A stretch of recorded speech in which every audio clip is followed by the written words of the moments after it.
Hey everybody, welcome to the Midpoint Podcast. I'm here today with a couple of buddies of mine, and you'll recognize one of them for sure, Curtis Sangster, and then Curtis's great friend, Todd Ching, who's also a friend of mine, I would say.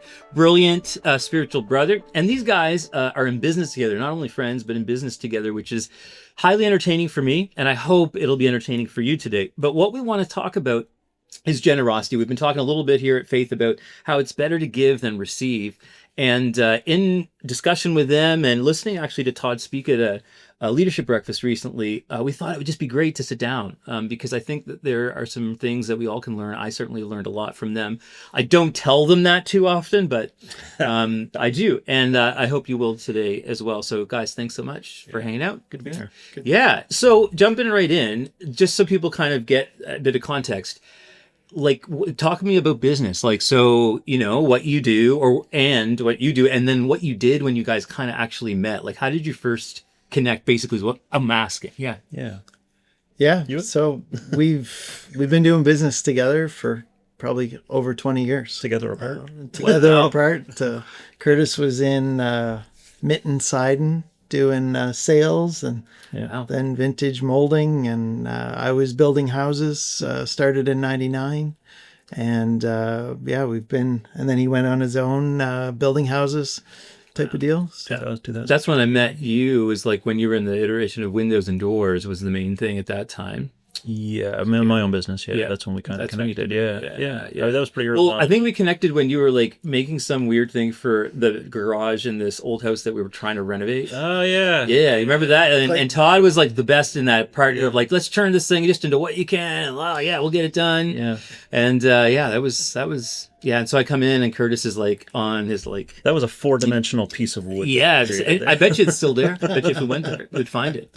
No, that's really cool. So that's like a long while ago, but you guys just kind of knew each other, friends, sort of. Yeah. Been working together, and kind of met through the business. I think probably the first time I met him was when I was in the sales position. I think it was Mitten Vinyl. The first time. And that cracks me up. Sales though, like that part of it, like you loved it, right? Oh yeah. So this is like whatever, like when I met you would have been like 2013, so like 12, 13 years ago, but you guys knew each other longer than that. You're saying 20. So your business grew, the windows and doors, then became Welcome Home Construction. Yep. Started my own thing in 2003. And this was Pinehurst over here. Yep. So when did you guys begin to think about joining together as partners, like in terms of the new business that you're running? The new business was probably 2020. Yes, it was early spring. Yeah. And we were just kind of hanging out socially on Todd's side by side. In the mud. If you want to see a big smile, put Todd in a side by side. I can only imagine zipping through the mud at 90 kilometers an hour. Just a little bit, the straight laced Todd in. It's like he just goes berserk. It's like, amazing. I'll get you out. I'm not sure that would be a good idea. You might break me. That's like, I'm that kind of guy, but maybe. Yeah. He's like, no, you're coming. I did this for you. You're getting on this thing. All right. So go ahead. I know.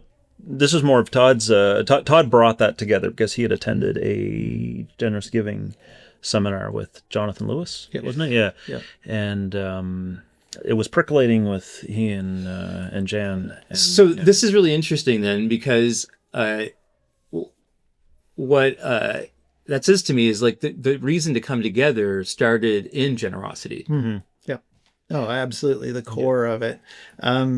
Even 10 years prior to that, I dug out a sheet I put in front of Curtis, and it had the Dockside dream, the core management company, then working on these bubbles coming together of new construction, renovation, real estate, maybe even commercial, and being able to have a core management team to facilitate, to serve that as a business. And we didn't have words, we didn't have a structure, but we went to the Generous Giving conference there. It was overnight retreat.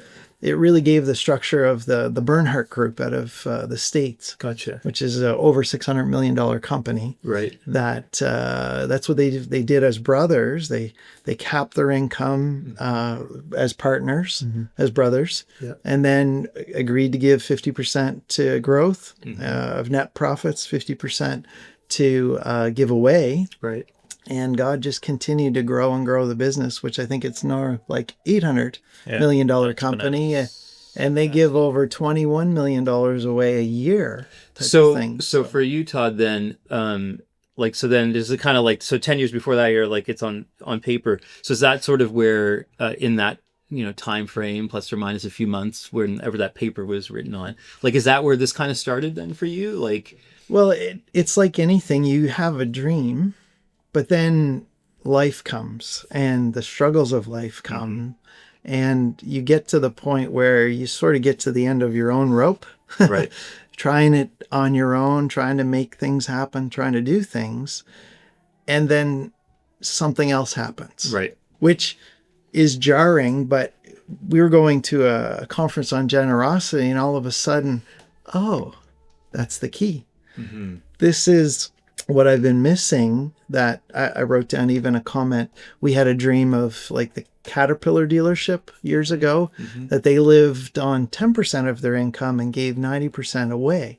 Interesting. And I thought, wow, that's cool. That would be really interesting. But we had no framework to do that or even think about it. And nor in a construction company is that realistic. The Caterpillar group obviously was very profitable, very successful in that sense. And the 10% was still quite large. It wasn't suffering, so to speak. Sure. But in this framework, it really works for construction. And that's when it was like, wow, we could really change our energy, that we decide to cap our income to a point where we're comfortable to live at, and then be able to take it from there and go, okay, everything above and beyond, let's see what God wants to do with that. So it's really cool. Then for people like listening and just hearing you talk about that little bit of the story arc of like how this came about, how Dockside came about, do you say to others, like, do you need to have in order to be generous? So, like, as you were saying, with Caterpillar and others, they might set that percentage in a different place, and it's business, it's not personal, but just in general, how do you approach that idea? Because you've been a really kind voice of discipleship in my life, both of you. But in that sense, if you're talking to somebody in a different life situation, how does that sort of work? When do I start to give? When can I be generous? We talk to students just to kind of frame it a bit, right? Curtis, here, students often, you get student loans, you got this, you get that. So just kind of, what's your guys' view on that? The plan always comes long before the actual execution of whatever you're doing, because we are planning for big things. We're planning to give away generously. We are still in our infancy, and we just finished our second year in business officially, unofficially, a little more than that. And we haven't been able to execute at the level that we know we're going to, but the plan is there. And so it's the dream, and the plan is always in here long before. So, for a student or someone that might be struggling, or, just doing life, and you got a mortgage to pay and you got a car payment, you still have to set aside an amount and give it in faith. Like we did, Maureen and I, my wife and I, we've done that our whole life, whether it made sense or not. And, we've never been hungry. We've never not had a place to sleep at night, Which is scripture, right? Like the whole seek the kingdom first and all these things he'll add into you. I think sometimes it gets bent out of shape because, the things, how we define that in North America can get actually, I even use the word like perverse sometimes, like how we bend that scripture. I mean, but certainly like you're saying, God cares about, food and shelter and these basic needs. So in that way, then we always can give, if, following that sort of line of logic, right? To me, it's like a muscle. Because you don't start bench pressing 200 pounds. Well, I Right? mean, Except for you, maybe. But exception, not the rule, though. You may start with the bar, you know, with Yeah. no weights on, Yeah. and work up to giving. And as Curtis said in Dockside, this is still in the dream early stages, and yet we feel challenged to do small things. Like we're looking at implementing child sponsorships for each of our consistent employees, which is a small thing in terms of the dollar amount for generosity, but it's practicing what we preach, so to speak, practicing what we're endeavoring to do. That here's our bits to start. Yes. Dreaming of bigger things, and I think that applies no matter where you're at. If it's $10 or $2 or it's bigger. Yeah. So I can't agree more. And I think that so often, because we can't do everything, we don't do anything. Or that's the attitude that we can bring, or I have brought, previously to certain things, even for us here in the church. So Curtis has been a part of Faith City Church for a long time. He's a board member, just so everybody kind of gets the lay of the land. And Todd, of course, here in the city and good friend to both of us, all three of us, followers of Christ in that. And, even here we've experienced that idea that, oh, well, if we can't do it all, I would just, forget about it. But then our mentality changed, a while ago where, well, we're taking the opportunity away from God to bless it and break it and distribute it, so Jesus and the feeding of the 5,000 is what I come back to often. Let's just give him our fish and loaves. Yeah. So we might be embarrassed about what we're getting, but let's let God kind of do what he does, which is what I sort of hear you saying. And I think that generosity, like in that way, as you said, plan to do it. Maybe there's something systematic that we all can do. On that front, it wasn't that long ago when I came back here to Faith and then became the lead pastor here. I mean, we were, needs were being met, but we were trying to grow. You guys are trying to scale a business. We were trying to grow the church by God's grace. And we were at that sort of tipping point where we needed to invest, but we didn't necessarily have the cash flow, but we had the savings, and we were just trying to discern how to go about things. And so we gave God the fish and loaves. And then, now 4 years later, our income has more than doubled in that shorter period of time, but it's rooted in that mentality. And so getting to a question is, so you guys feel like, okay, we're in the infancy of this. Someone like myself or another person outside of your world relative to you would think like, man, this is amazing how well advanced you are, right?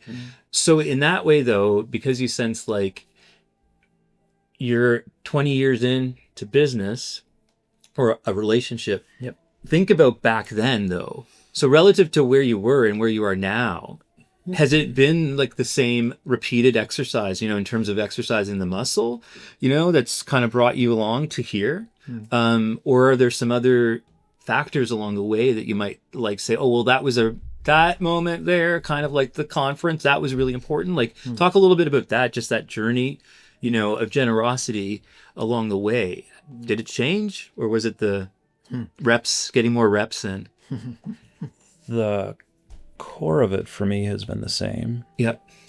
The people that I've done it with has changed. Right. Like there was 15 years ago here, there was a group of us that when something came up, often outside of anything that the back office here had ever budgeted, and things needed to happen, it was like, okay, guys, how are we going to make this happen?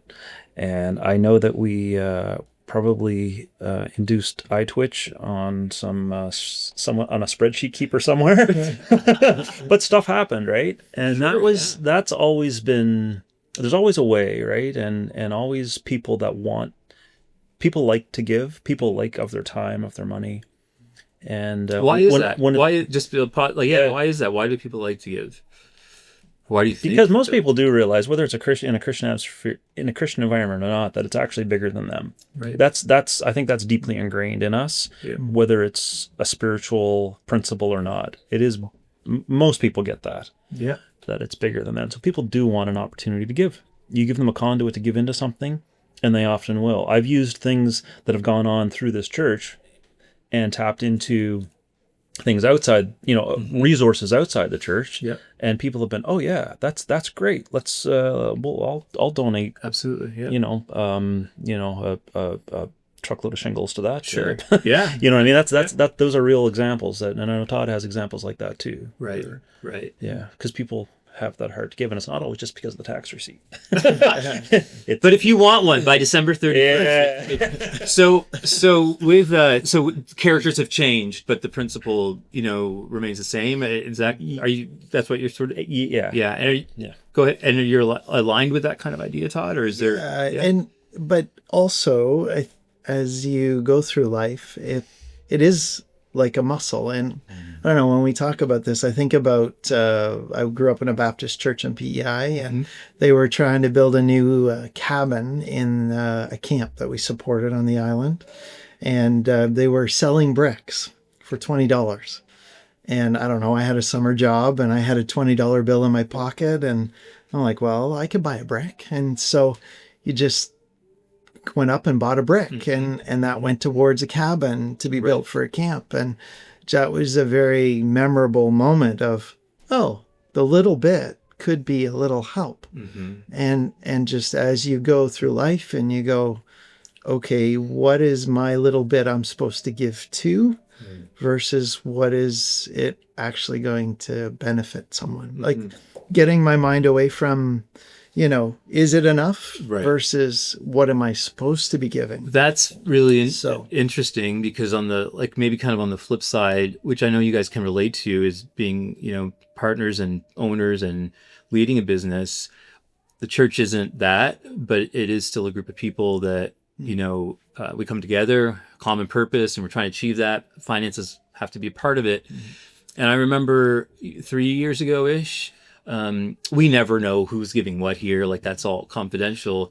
And at one point I was, I think it was something that we had to pay for in the church. And so I was just reviewing our cash flow. And the quickest way to do that was just to pull up our chart of accounts and just go down this month, how much has come in. So you don't see people, but the transactions come through. So anyway, I had sorted this in Excel to get the expenses and then to get, what had come in. And I was scrolling, and then I was looking at what I was scrolling through, and it just was taking, why am I not getting to the bottom of this? And I just kept going, and there was so many donations under $10. And it was clear just because the dates, it was systematic. And I thought, I was moved to tears in that moment, because the Lord really humbled me as a person I'm not fundraising. I'm a pastor in a church. But if that analogy works so people understand what I'm thinking, where I'm thinking, you still have bills or things you want to do, or you're aspirational about this cause. And unless we get X, we're not going to get there. Sometimes I can fall into that mentality of what you just said. Maybe not on the giving side, sometimes on the giving side, but on the management side of, are we seeing enough to do or is that enough? And the Lord really convicted me in that moment. Curtis has probably heard me talk about it many times, not that story, but Christ watching what people were giving and the widow's 2 mites. And so I feel that's actually what we're bumping up against, is that, is it going to make a difference? Yeah. I agree with you. I face that, but is that, at times we're called, I think, to make sure, in your capacity as managing and stuff, but at other times as a giver, the amount, I think it's really immaterial in a way, right? Well, and preparing for the leadership breakfast, that scripture that talked about giving generously, right? Of 2 Corinthians 9:7, and just what spoke to me, that was the first part, more than the giving generously. It was deciding in your heart. Yeah. And then not being reluctant from that. Right. Which was wow, that is intense. Because if we actually decide initially, and then give without reluctance, we can be filled with joy. Right. Right. And we tend to focus on the result, but we actually have to do the intentionality first to get the result. And I love that, because we've experienced that, whether it's $20 brick or, a bigger number. So that is huge. Yeah. I think the decision part for me is the key part there. just my personality and the way I am, sometimes getting stuck in the cul-de-sac of making a choice. Where do you want to go for lunch? I don't know. What do you want to, like, it actually, the stress of that, or the stress of, are we going to give this or that? Usually for me are kind of like the same thing. Yeah. And it's just just making a decision often is the thing. So how do you relate to that, Curtis? Like, yeah, not making a decision drives me around the So you made the decision to, like, hang out together and to, like, move forward with what you're doing. And one sort of offshoot of the discussion in your guys' line of work, and I think for any of us, is being, light in the darkness, that idea, not hiding, our faith, etc. So in your guys' line of work, all kinds of colorful and amazing characters. And so talk a little bit about that, like in terms of your faith, as big burly men in the construction business, and those that you hang out with on a day-to-day basis. Like, how does that all work? It's a bit of not a departure, but a bit of a departure. I know many times, Curtis, in your life, you and Maureen have made space, for example, for somebody who might not have made it on a crew somewhere else. And that's, an amazing way. But, like, are there other stories or thoughts on, maintaining your faith as you engage with those around you in business? I can't speak for other people, obviously, but I think, and it feels like, we have and are creating something that is attractive. Mm-hmm. People want to be a part of it. Like, we can see that with many of our senior people, like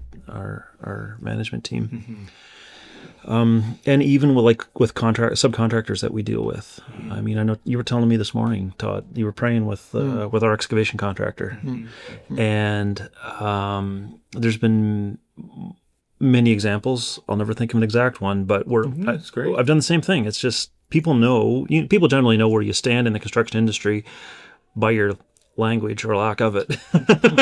Yep. Right? You got pretty easy. So it's been interesting over the years to experience that, to have people know we're different just by our lifestyle. Well, and I have to thank your presence too, because now it's been years and years and years that you guys have been in this sort of little big place of Halifax. Yeah. Right. And then I think that there's something about consistency that's important.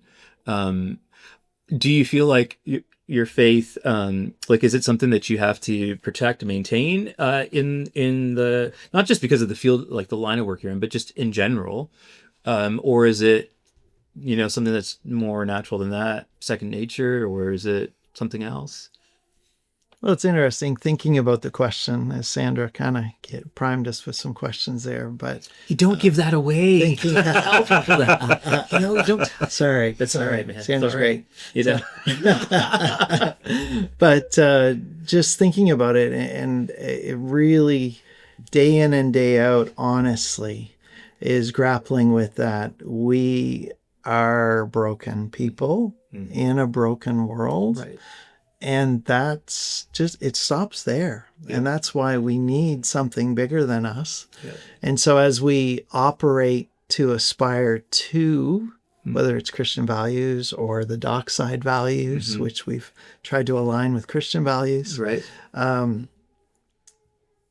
Holding that as our standard, but knowing it also condemns us in a sense, because it's a standard we can't actually attain. Right. And so even the thought of putting, something out publicly, that truly we are imperfect people, and we deal with imperfect materials as well in a construction business, that we try to tell our clients that, and yet we try to be exceptional. We try to be different, and so I think the struggle is honest, that it's real, that we want to be different. We want to be salt and light, right? But we're far from perfect in that. And that tension, I think, is healthy, because ultimately, I have a saying that anything good you see in me is probably because of Jesus working through me. Yeah. Anything bad is probably me working. Right. So just keep that clear, keep that on the same page. So we try to be actions speak louder than words. Totally, right? So in that way, then, do you feel 5 years into like Dockside journey proper, like, do you feel more like Christ, same, less like Christ in this whole process? And the reason I ask this is because for so many people listening or people that attend church, we compartmentalize sometimes, my faith and, the workplace. Yeah. And what I appreciate about both of you as friends is like, it's all mixed, which is, I think, really cool. So, but in that way, do you feel like you've been shaped? And I know it's a really kind of weird question. Oh, I'm more like Jesus now. But but how do you feel like, in terms of your spirituality, either of you? Yeah? It's been a octane boost for me, partnering with Todd and Janice and Maureen too. Like the four of us actually are the core, the partners. Yeah. Like, so we have an ownership group. Todd and I are kind of day to day, but that accountability, like I know, like Todd and I meet every Monday morning. Can't even remember them. Time of the meeting. So it's just basically when you text you, it says, "Where are you?" No. Oh, I'm on my way. It's in my calendar. I get a notification. We meet every week to connect, not on a business level, although it is that. It's personally. Hey, how's the kids? How's the how was your trip to the whatever you did this weekend? We pray together. We, share the struggles and pray for each other, which has been super helpful for me. Mm-hmm. I craved a partner for a decade and a half, I think, and I didn't know it was Todd until that day in the mud. That day in the mud. And because I knew that there was a lot of stuff I was just horrible at, and they happen to be the things that Todd's really good at, and I think vice versa, right? In a lot of areas. So sure. I don't know if I answered what you asked, but there you go. That's great. You're saying it's boosted your faith. Yes. You've grown in your faith. It did, and accountability. Yeah, was right. The big thing there. Do you feel the same, Todd? Is that like? Yeah, for different reasons maybe, but yeah. Well, yeah, in terms of partnership, the EOS system, which is a secular system, but talking about a visionary and an implementer coming together. Yeah. Right. And Curtis tends to be more of a visionary, and I tend to be the nuts and bolts, get it done side of things. Yeah. So in terms of partnership, that was something we didn't even know about in terms of business. So I get along well with you, I think, because I feel your pain just slightly. Curtis has been my boss, as part of our board for many years, on and off. Yeah.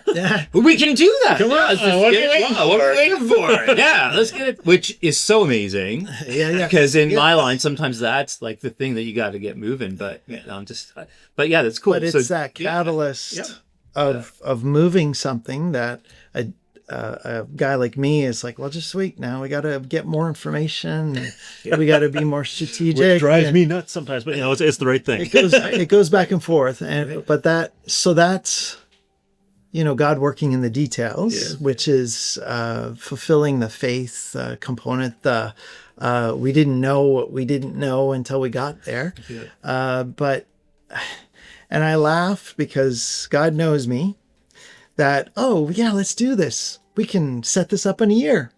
Well, we're into year 4 of what I committed a 10-year deal to the Lord. And I'm going, we're already 4 years into this. It was a lot longer, a lot more effort, a lot more foundation work than I ever dreamt it would be to do that. So I guess if somebody was to say, has it been easy? Not every day. Has it been hard? Sometimes, yes, very hard. And has it challenged me to the core? Yes. And it just seems like in my faith journey, God has me on a growth, sometimes a plateau. And it's like, don't get too comfortable because there's another one coming. And that has been the journey of this for sure. See, that's you got to where, like, I think I wanted us to get in that sense about, was your faith stretched, through the process, which it sounds like it was. And I think it still is. And in that way, like me too, like, I think for all of us, maybe perhaps in the body of Christ, and I'll put my hand up first as a guilty party being a pastor, we don't talk about Christ with us as much as we talk about, these aspirational ideas of getting to the mountaintop. And I don't climb anything, as you both probably are very well aware, But I do know this, that there's not much that grows up at the top of the mountain. Like you get up there, you see the view, there's not even oxygen enough to stay there. Yeah. And so the whole point is really the journey. The journey to the top. Yeah. And then coming back down and then doing it again. Yeah. Until we're like, with the Lord in that way. And I think when we talk about generosity, where we circle back there is people wait sometimes, I think, to give because, once I fill in the blank, students, once I have my job, once I got the job, once I'm a manager, once we get past the wedding and that's done, then and what I'm hearing from you guys, whether it's the business journey or it's our personal journey of generosity or mixing it all together, you just have to start, right, and continue to follow through. So in that way, being stretched and your faith being stretched, do you feel like work has then been a factor in increasing your faith, like what you do, like on the day-to-day, your vocation, like your job? Has it found its way into that idea now? Like, what I mean by that is, Monday you have a devotional time together, hangout time or coffee, whatever you want to call it. And you work together. It's something that some of us feel like, I'll never be able to get to that place. But have you reached that place? Like work now is sort of firing up. To me, I've been struggling with, what am I called to next? Right. And what is my calling? Yeah. Type of deal. And I feel time and time again that I'm to invest in my people, in the business. And whether that's my business relationship with Curtis, our business relationship with our wives, our staff, spending time with them, really getting to know them, pouring into their lives, because if their family is healthy, then their work life is healthy. Sure. And if their work life is healthy, then it benefits the company. And it's all tied together in terms of the calling. It's not Sunday school, or it's not maybe eldership or setting up chairs or whatever. And it feels weird to people, but I know many people are called to their work. Yes. But in the church world, we're not always great at saying, good job. That's right. Keep doing what you're doing. Don't worry about Sunday school, or don't worry about this other part, because you're doing exactly what you're called to.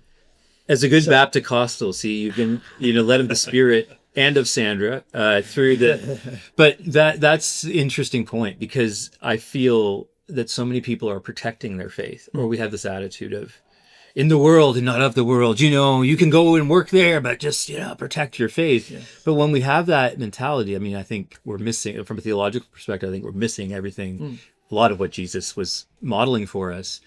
But in that sort of protection mode, like trying to protect and then trying to be generous, they don't go together, right? Like survival instinct and generosity don't necessarily go together. And the story of the rich young ruler, Matthew 18, I think it is, Jesus, in fact, says it's easier for a camel to go through the eye of a needle than for a wealthy person. Obviously, hyperbole. But that kind of concept, we all live in this wealthy world. And I think, Todd, what you've said there hopefully is really helpful for some of the folks watching. Because even as I grew up, I always thought, pastors they're the people in ministry. Yeah. Which it's not true. It's actually, and we're not even in the sense of like, I don't believe like called to leadership in a classical sense of a congregation. Paul talks about us as equipping, which is not top down. It's alongside. That's right. Supportive. Yeah. And the challenge for us then, visionaries, if we are those, is actually to build consensus. Just FYI, my friends, pastors. Not always leading everybody. You're called to hang out and build, right? Whip. So I like, does that resonate though? Like, do you guys see this? Have you seen this in your life? Like, I got to protect. And so has that ever squelched out generosity for you? It has for me. And then when I've come back to reality, which is God, it's not mine to protect anyway. Thoughts? Hold things loosely. I think we've both come to that realization. The law of the open hand, if it can leave your hand easily, it can come back in easily. If you're holding on to something tightly, nothing can get into a fist. Right. And that's a principle. And I think that again, having the partnership accountability for Todd and I is very valuable in that. And if I know people don't always have that, sometimes you're a sole entrepreneur, you're not even necessarily in business, but you have to have somebody that you trust, that you trust to speak into your life and tell you, Curtis, you're being an idiot right now. Just sit down, listen to me, right? Sure. And and so for Todd and I, that's been because there's times when I have to pull Todd's head up to look, and there's times when Todd has to. I'm out here all over the place, and he's like, Curtis, concentrate on this week, and I'm like, so. So in the few minutes then left, the hard stuff then, because this is not necessarily easy, right? These things are good, like helping someone have perspective, but that can cut to who we are, like the core of who we are. So what has been hard in the partnership, but and also the generosity? Because to me, we've got to the place where we understand they're linked, so what's been hard, The hardest part is that I don't think we want to give, and it's just, we haven't had enough there. We've had enough to do what we need to do as a business, but we're not even close to what we actually want to be doing. And I think that hanging onto the reins to just waiting for that has been difficult for me. It has anyway, just because we know what the dream is, we know what the goal is, right? And just having that. So the hard for me at the moment is just, and it's been this year, is that okay, the time frame has been extended a lot longer than I thought, which leads into what Curtis is saying, that we want to give more and in excess, not just of, the tithe, the principle of the tithe kind of concept. But the other part is in terms of partnership being like a marriage. And we knew the concept, but once you're in the marriage relationship, you don't know until you get into the relationship. And I remember, as a funny story, I mixed my turnip with my potatoes with Janice, my wife, and she never saw me do that before, and it was appalled, like. I had heard stories about toilet seats and toothpaste, but never potatoes and turnip, mixing them together. But I've never heard those words like put together. No. But as you're preparing to be married, but in a partnership, somebody very wise said to Janice and I that you shouldn't fight about anything unless it's going to matter in 5 years. And so, as Curtis and let's just hit the pause button for a moment. Don't fight about anything that's not going to matter in 5 years. That's my lesson to take home today. In every area of life. That was it's gold. Man, that was worth the price of admission for sure today. Excellent. And so that was gold for Jan and I. And it was really in March. Curtis and I were struggling on some issues in the company. We weren't agreeing, and we believe in the unity of the Spirit, which is Ephesians 4. And we weren't, and I was annoyed about that because I want to be unified, but I felt what I felt was important. Yeah. And then it was like, right, the 5-year principle has to apply here. Is this going to matter? Part of it did and part of it didn't. So the part that didn't, get rid of it. Whoever felt more passionate about that part of the topic, great. And the part that's like, no, that's going to impact giving or impact whatever in 5 years. Yeah, let's go toe to toe and get her done. So this is how like that. This is something that I didn't anticipate us talking about, but it's really helpful because we want to work together. Often whatever we're doing, we have teams, or we maybe like the idea of partnership, or maybe on a project, but often what holds us back, and I think there's even generosity extended there. Like, I think that's part of how you make it work, but how do you make it work? Like, so the 5-year rule, this is cool, but like, you're both so different, and being a friend, like, I know that too. So, when it is, decision-making time, like how does that pan out for you guys, you've lifted a little bit there, which I get, but are there things, for example, that you guys sort of kind of keep in each other's worlds? Like, okay, well, Todd's going to deal with that. I don't, whatever. If he asks me, great. If not, whatever. Or are there things that like overlap? So it's been talk about, or how does that go? It's strangely wonderful. Like there's times, strangely wonderful. There's been times when I know Todd is stewing, and I know there's times Todd knows that I'm stewing, and that. You kind of like that though, don't you? I'm seeing the Curtis eyes twinkle there, like when you said when Todd is schooling. Every now and then, I paused a little longer there, didn't I? Every now and then. I don't give Todd a new idea at 2:00 on Friday afternoon, right? Good news on Fridays, bad news on Mondays.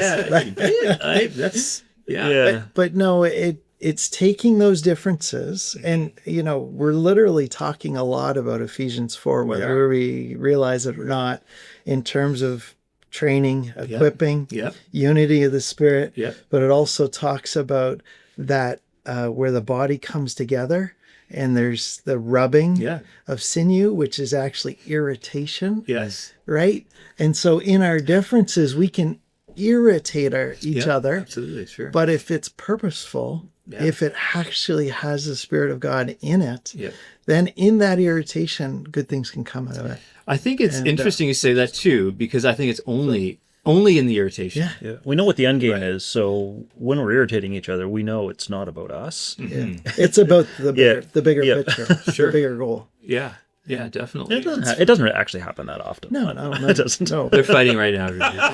Just so you know. No, it's really cool. I think that at the end of what we're saying, in a way, is that what we do out for our work, really can be the thing that drives our faith if we actually allow it to. Absolutely. And leaving aside that mentality that keeps them separate, I think maybe that helps us be generous, not just like financially, because that's just a small part of, I think, the way that we all get to worship God through giving, which I know I don't need to convince you guys of, but like full disclosure, friends, but these guys have over the years done some pretty awesome things for my family.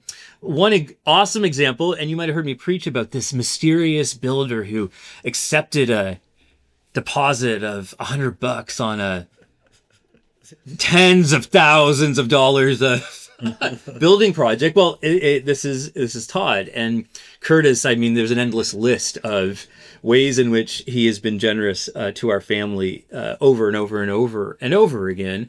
But what's so interesting about that is they're both sitting here like, I think we're doing okay. We just can't wait to get to that place where we give.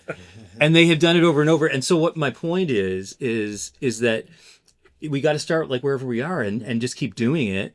And our life, like you guys didn't come and just Dockside happened. I think the other thing we didn't touch on, but we'll have to do a part 2, is it's actually your life. Like it is, so what you started as a person and then as a family, as you talked about marriage and then, kids, which we didn't even get to today, lots of fun things to talk about. But then that informs, right, that outward expression of things, even if you mix potatoes and turnip. Yeah, I know. Yeah.